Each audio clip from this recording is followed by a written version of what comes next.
आप ही तस्लीम रहमानी कह रहे हैं गिरफ्तार कर लो, और जैसे गिरफ्तारी होगी तस्लीम रहमानी कहेंगे कि इस देश का मुसलमान सुरक्षित नहीं है, इस देश में मुसलमान को जीने का अधिकार नहीं मिलता, इस देश में मुसलमान खुली हवा में सांस नहीं ले सकता, तब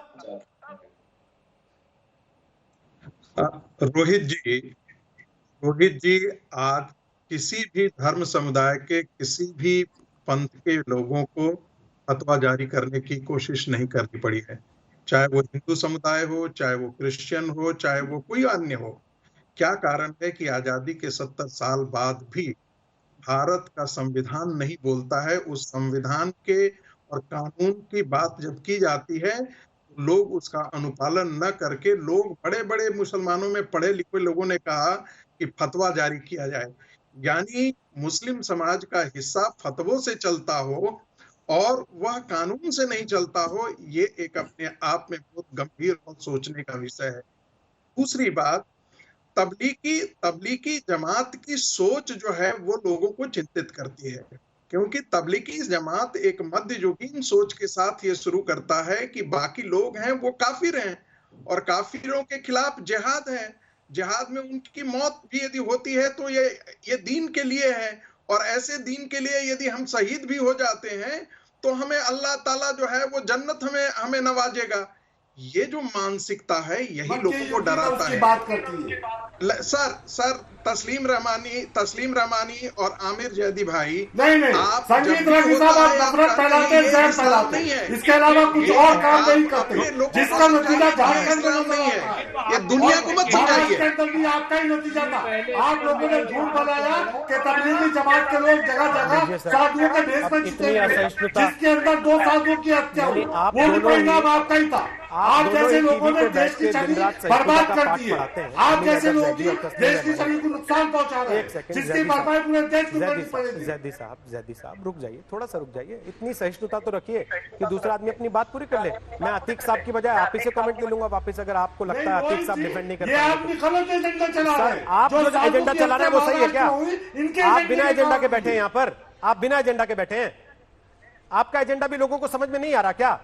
मेरे सामने देश है, देश सर्वोपरि है। हाँ, आप अपना सर्टिफिकेट माथे पे लगा के रखिए और दूसरे का फाड़ दीजिए तुरंत।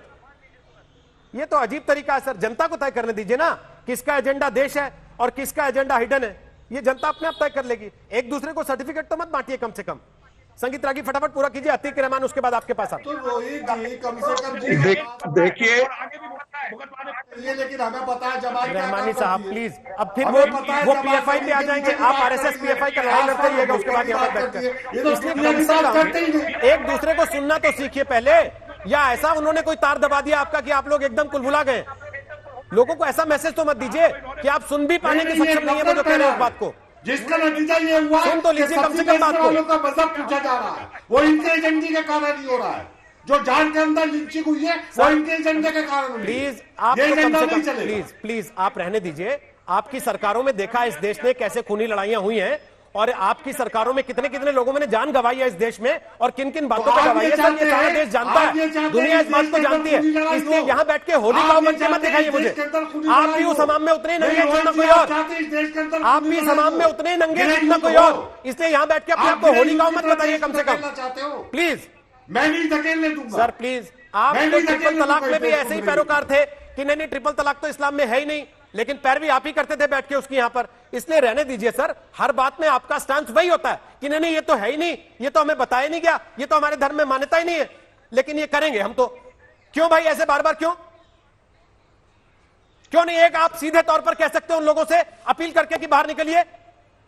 क्यों आप में हिम्मत नहीं पड़ती है कहने की कि खुल के आओ सामने और जांच करा लो अपनी? क्यों आप लोग मौका देते हैं उनको सारे देश के मुसलमानों को बदनाम करने का, जब आपको लगता है कि इनकी वजह से सब बदनाम हो रहे? तो संगीत रागी बात पूरी कीजिए, अतीकुर रहमान वेट कर रहे हैं।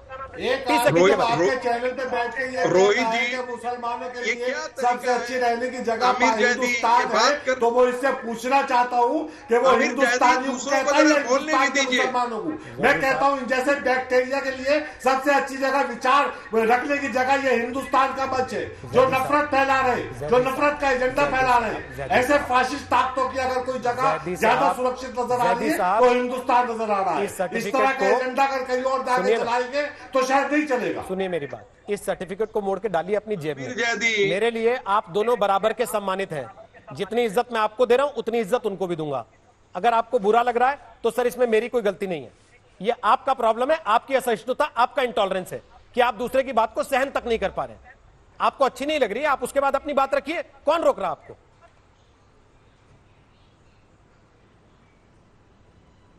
रोहित जी, रोहित जी,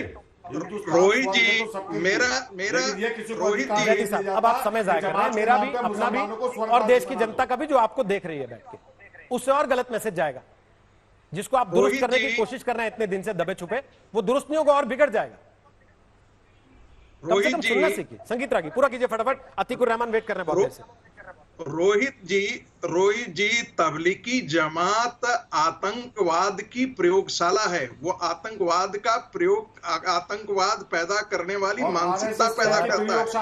आप संगीत रागी साबित करोगे, आप संगीत रागी साबित करोगे कि जब यह चैनल आज तक ये इसे इंडोर्स करता है कि तबलीग जमात आतंकवाद की प्रयोगशाला। मैं तो आपकी बात को एंडोर्स नहीं कर रहा, आपकी बात को पता नहीं आपकी पार्टी भी एंडोर्स करती है कि नहीं सर। आमिर हैदर जैदी, संगठन आतंकवादी, आमिर हैदर जैदी, आपकी बातों को पता नहीं आपकी पार्टी भी एंडोर्स करती है कि नहीं। आप मेरे से अपना एंडोर्समेंट चाहते हैं। देखिए और कुछ नहीं, वैचारिक आतंकवाद लेकिन इस समय आप फैला रहे हैं चिल्ला चिल्ला के, जिसमें आप दूसरे आदमी को बोलने भी नहीं दे रहे। उससे ये साफ पता लगता है कि वैचारिक आतंकवाद कम से कम आप फैला रहे हैं। आप वैचारिक आतंकवाद तो फैला रहे हैं कि दूसरे को नहीं सुनने देंगे, जैसे ही बोलेगा चिल्ला चिल्ला के उसकी आवाज को दबा देंगे, गला घोट देंगे, और ये वैचारिक आतंकवाद है। और ये देश देख रहा है सामने बैठ के कि आपको दूसरे की बात इतनी भी कबूल नहीं है कि आप उसको पूरा बोलने दें। आप तबलीगी जमात के पैरोकार नहीं है, लेकिन तबलीगी जमात का नाम आते ही आप बिलबिलाते जैसे किसी की पूंछ पर पैर पड़ गया हो। रोहित जी, सच्चाई इतनी कड़वी है, सच्चाई इतनी कड़वी है, इस देश के लोगों को यह जानना चाहिए कि हिंदू इनकी नजर में काफिर है। ये देश जानना चाहता है इनसे कि इनके लिए जिहाद की परिभाषा कैसी है। ये हमें मत समझाएं, ये उन मुसलमानों को समझाएं जो आतंकवाद के अंदर बम फोड़ते हैं। आप बैठ करके टेलीविजन पे आकर के कहते हैं ये कि ये इस्लाम नहीं है। अच्छा एक सेकंड ना, हमें उससे नहीं लेना है कि असली इस्लाम क्या है। आप उनको समझाइए जो बम फोड़ते हैं, आप उनको समझाइए जो जिहाद की परिभाषा हिंदुओं के लिए काफिर बन जाता है। अतीकुर रहमान आपके पास, उनको समझाइए जो तबलीगियों को आज तक भी शरण दिए हुए और चुपाए हुए हैं। उनको बताइए जो जा करके बाकी समाज में जो है वो कोरोना फैला रहे हैं। तबलीगी बम जो है, तबलीगी बम जो है वो कोरोना बम लेकर के चारों ओर घूम रहा है। संगीत रागी उनको समझाइए। बस चलिए, आपकी आवाज कम कर रहे हैं आप, हमको दीन ईमान मत समझाइए।